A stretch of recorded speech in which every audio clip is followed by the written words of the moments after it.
You've seen this happening before, a band posts a tour announcement, and you have two kinds of people in the comments. You have the people that are really excited and looking forward, and the people sort of complaining that the band is not playing in their city. The band doesn't hate you or your city. It's just not as easy as you might think for a band to get to play a show somewhere, and that's what I'm going to try to explain you in this video. So if you don't know me, first of all, hi, my name is Laura, I'm a professional musician and touring artist, and I make it my mission to explain you as best as possible the whole wild, crazy world that is the music industry. Just like everything that involves sales, there's going to be a market for it. In that case, the market is you, the audience. There are a few data that bands can take in consideration to figure out if a certain area is a good market or not, like streaming locations, like the local scene. If you're a metal band that wants to play in a country area, you might not be the most welcomed. You also have social media stats, so where are your followers based? The history of shows, have you ever played there? How were the ticket sales? If you found a good market, you have to figure out if the location is a good fit for either where you're based or your current tour routing. The further away, the more expensive. If you're traveling with a van, it's going to be because of the gas prices. If you're taking transportation, like flying or taking the train, it's going to be the ticket prices. If you're having a tour bus, well, you're renting that bus per day, so it's just another day on the invoice. If the location is really far away, you're going to need a travel day that is a day spent on the road, only spending money on the road expenses and not earning anything because you're not playing a show. Well, at that point, you still haven't booked a venue.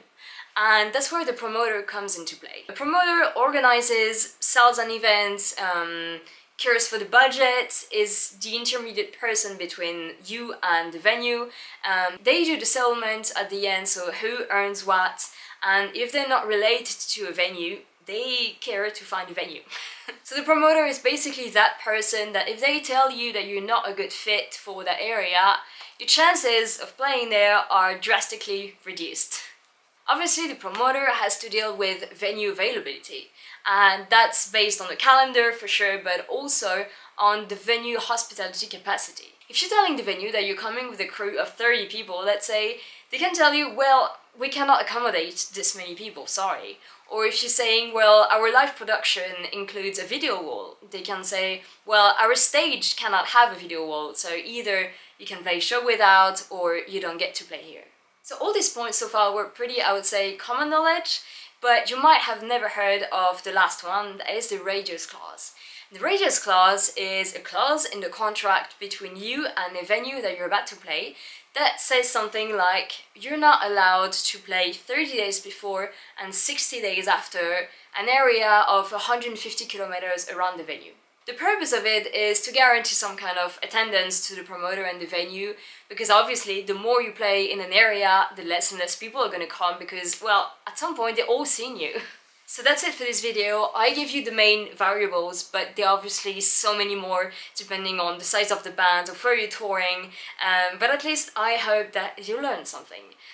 Please share the word because I want as many people as possible to understand that. If you want to follow my touring adventures and hear my music, you can find me on my social medias here and there.